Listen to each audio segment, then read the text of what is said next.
Cet endroit est une des décharges de déchets électriques et électroniques les plus connues au monde.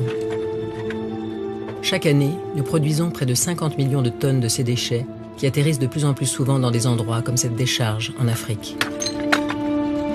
Il y a 3 ans, nous sommes venus filmer les enfants qui travaillent ici dans les fumées toxiques, s'exposant à de sérieux problèmes de santé comme des cancers et des lésions neurologiques. Depuis, la situation n'a fait qu'empirer.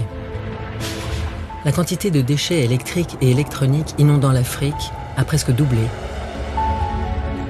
Et ailleurs, en Europe, en Amérique du Sud ou en Asie, nos appareils modernes en fin de vie détruisent les paysages et empoisonnent la terre, l'eau et l'air.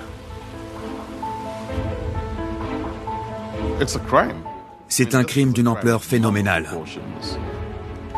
On estime que le trafic de déchets électriques et électroniques est devenu plus important que le trafic de drogue. L'exportation de ces déchets est interdite depuis plus de 30 ans, et pourtant des milliers de conteneurs traversent les océans chaque année. Et cette marée toxique n'en est qu'à ses débuts. Malgré la crise, la vente d'appareils électroniques est en pleine expansion et gagne de nouveaux marchés émergents. Tout ceci contribue à grossir toujours plus une montagne de déchets que nous ne pouvons plus ignorer. C'est comme si un médecin disait à un patient en pleine hémorragie « ce n'est pas grave ». Quand j'entends ça, j'ai envie de répondre « allez-y, prenez l'avion, allez voir par vous-même et osez encore me dire qu'il n'y a pas de problème ». Dans le monde entier, ils sont nombreux à tenter d'arrêter ce trafic illégal.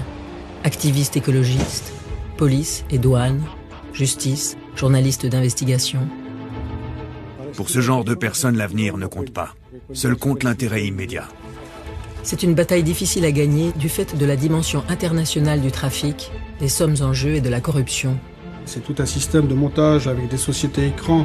Là, on peut parler de système mafieux. Alors, est-il encore possible d'arrêter cette marée toxique ?